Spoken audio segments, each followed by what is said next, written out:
cette citation nous enseigne une chose. C'est une invitation d'abord à la discrétion. Mais chez nous, on ne sait pas être discret. Dès qu'un gars brise un peu, tout le quartier doit sentir qu'il a brise. Président. Oui, il marche plus avec n'importe qui, il mange plus n'importe quoi. Il change de voiture, il change même de femme. Le changement a sonné dans sa vie, change tout. Mais s'il y avait un moyen, il changerait ses enfants. Vous voyez un peu. Le Talmud nous apprend à être discret, à être sobre face à la richesse. Et quand tu as commencé à étaler ta richesse, ce n'est pas simplement l'admiration que tu attires, non. Au contraire, tu éveilles l'assentiment. Les gens deviennent bizarres envers toi. Le ressentiment, j'ai envie de dire. Tu éveilles le ressentiment envers les autres. Tu crées l'envie. Il y a des envieux de plus en plus. Tu crées de la concurrence. Il y a des amis qui marchaient avec toi calmement, pensant que tu étais juste un gars, mais ils voient que, ah bon, il gagne comme ça. Non seulement, tu te crées plus de problèmes. Tout le monde va venir vers toi maintenant poser les problèmes. Jordan, vraiment, je suis dit non. Et avec ce que tu gagnes, tu ne peux pas faire ça. Avec ce que tu gagnes, tu vois, tout le monde pense que tu es là pour résoudre les problèmes de la terre. Et tes amis commencent à te regarder bizarrement. Non seulement la jalousie naît, certains commencent à te mettre les bâtons dans les roues. Donc on marche avec lui, il est riche. On ne sait pas. Voilà comment tu te crées tous les problèmes du monde parce que tu as étalé ta richesse. Et dès qu'il y a un problème, tout le monde vient toquer ta porte. Oui, voilà le problème qu'on a au quartier. Règle. Tu as dit que tu es riche, non? Résous les problèmes. C'est ça. Il y a une image très parlante de Bill Gates qui fait la queue devant un fast-food. Ouais. Le monsieur devant ne voit pas qui est derrière lui et il est en train de faire la queue pour attendre qu'on finisse de servir le monsieur devant et de passer lui également devant la caisse et pouvoir se servir. Je trouve que c'est une image tellement parlante de notre citation aujourd'hui. Je citerai un autre qui lui également brille par cette simplicité, Mark Zuckerberg. Ouais, Mark Zuckerberg. Toujours en tongs, parfois en culotte hawaïenne. Ouais. Il porte pas forcément des vêtements de grande marque. Il porte pas et des quand costumes bien de marque. même il le fait, c'est avec une discrétion remarquable. Pour ceux qui font la curiosité aujourd'hui d'aller faire des recherches, en tout cas moi je le fais, sur les grandes marques de luxe d'antan, pour celles qui ont plus d'un siècle d'existence près aujourd'hui, leurs créations ne sont pas tape à l'œil. Oh non, et pas du pourtant, c'est le comble du chic. Ouais. C'est-à-dire que la clientèle la plus huppée, c'est-à-dire les têtes couronnées, elles ne veulent absolument pas avoir des pièces très tapantes. Et ostentatoire. Et pourtant, c'est parfois 10 fois plus cher Ouais. que celles qui ont le logo de la marque gravé en Dessus. très gros caractères. Donc c'est le principe, la discrétion. Et j'ai vu beaucoup de documentaires là-dessus. Même quand on vous recrute, vous en tant que vendeuse dans ces boîtes, on vous dit discrétion. Ouais. On veut pas trop être tape à l'œil. Le client, il veut simplement qu'il arrive, vous lui montrez les sacs les plus chers à 100 000 euros. Je vous assure, a priori, ça n'a rien d'extraordinaire, mais ça joue plus dans la texture, dans la matière qu'on utilise, l'artisanat. On vous dit c'est fait main, mais ça n'a rien de tape à l'œil. Et pourtant, c'est le comble du C'est cher. le comble du chic. Hein. Donc, l'ultra riche aujourd'hui brille d'une certaine manière par la discrétion. Ouais. En tout cas, pour une grande majorité d'ultra riches, on fait plus dans la discrétion parce qu'effectivement, on a compris que ça donne une certaine grandeur finalement. C'est ça la classe. C'est ça la classe. Et tu évoques Bill Gates, ça me rappelle des scènes qu'on a vécues au Cameroun à une époque où la Fémania avait du vent en poupe, était au top, pour montrer qu'on est rentré du front, les poches pleines. Quand on arrive en boîte de nuit, on chasse ceux qui sont là. On dit on paye leur facture, ils sortent. Ouais. Le président a pris toute la boîte. Président tel est le nouveau riche. Et pour ça, pour que dans quelques mois, il soit encore foiré. Obligé d'aller encore au fond. Vous voyez comment le gars entre au circuit. Je me rappelle, un fémin nous a trouvé dans un circuit à Bonapuzo. Il dit, je veux m'asseoir. On dit, non, il y a des clients. Il dit, non, je paye tout ce qu'ils ont bu. Je paye 2 fois. Madame, mettez-les debout. Dehors, la pauvre dame a commis l'erreur de vider. Et qui dit vraiment, comprenez, c'est mon client. Et j'ai beaucoup souffert pour qu'on l'invite ici. On a donc fait sortir. On a levé les gens sur les tables. Nous, c'est sur notre. On dit, on ne bouge pas. J'ai appelé la dame, j'ai dit, avant lui, nous, on était là. Après lui, nous serons là. Et si nous, on part, après lui, tu ne nous verras plus.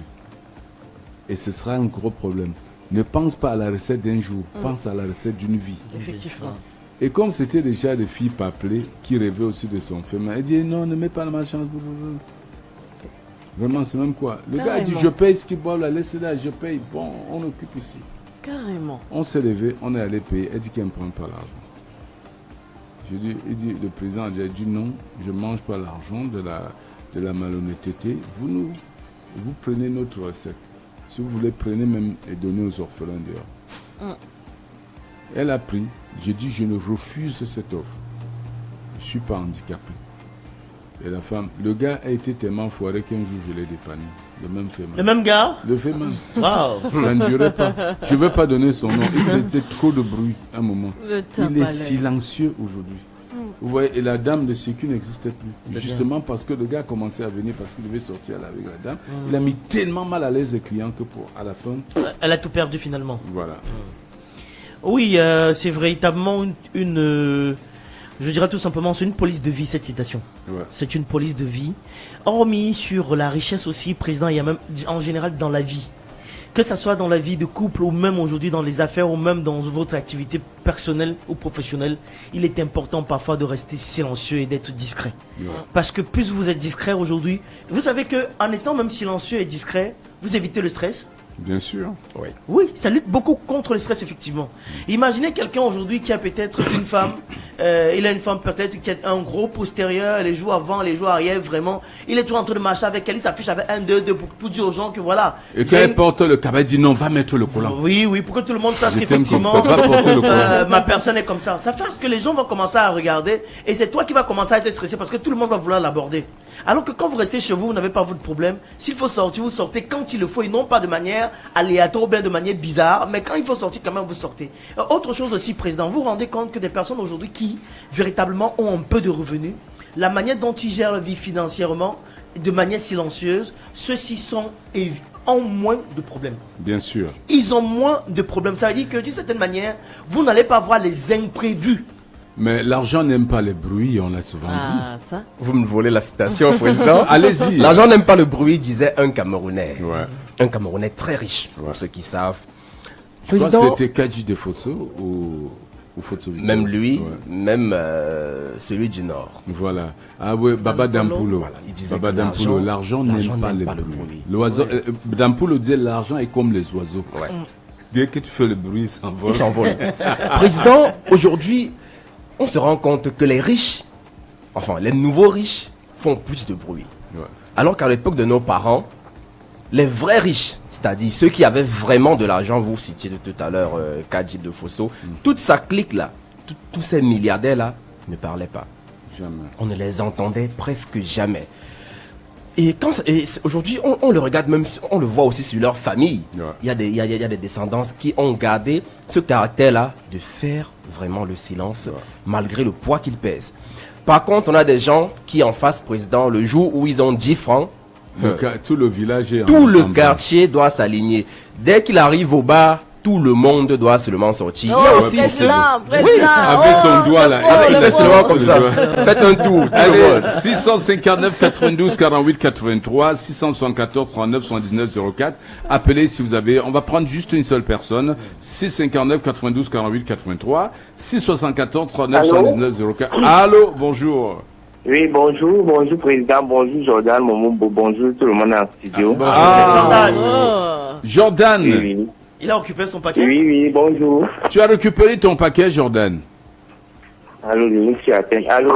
Oui, Jordan. Bonjour. Oui, sinon la station de ce matin parlait beaucoup de choses. Même quand j'ai travaillé dans une résidence chez un monsieur là, ce monsieur est tellement discret, on ne peut même pas savoir que c'est un monsieur bien placé. C'est quand vous arrivez chez lui que vous constatez que c'est un monsieur, un très grand monsieur. Parfois, il était même tellement sympa. Quand je travaillais chez lui, il dialogue avec tout le monde. Parfois, il ne sort pas, mais c'est quand il sort que vous constatez que non, c'est une grande personne. Waouh. Ah, mais Et ça, aussi c'est quoi, même, Jordan? souvent quand peut-être le visage de quelqu'un sort, c'est toujours discret, la personne ne parle pas, on constate seulement qu'il est déjà parti, il a voyagé, il est arrivé en Belgique. Là, pour le Mais visa, quand là, il on a- est fort pour la Mais discussion. quand il arrive, on constate seulement qu'il est arrivé. Ouais. Même quand il part, on constate qu'il C'est la il Tour est Eiffel parti. qui nous dit qu'il est arrivé. C'est la meilleure des façons. D'accord. Merci, Jordan. Allez, on te souhaite une excellente journée, Jordan. Très bonne semaine. Et Tu es passé Je vous retirer salue ton lot aussi. déjà? Bonjour à tout le monde. Bonjour à Natacha Tinaï. Bonjour aussi à notre frère de Consamba là. Oui. Et bonjour à tous les auditeurs. Merci bien. Bien parce que je vous suis un peu à peine. Voilà, tu vas nous suivre bien quand tu vas raccrocher, Jordan. Ok. J'espère que Bonne, tu es très passé bonne journée à retirer vous. ton lot. Bonne journée, Jordan.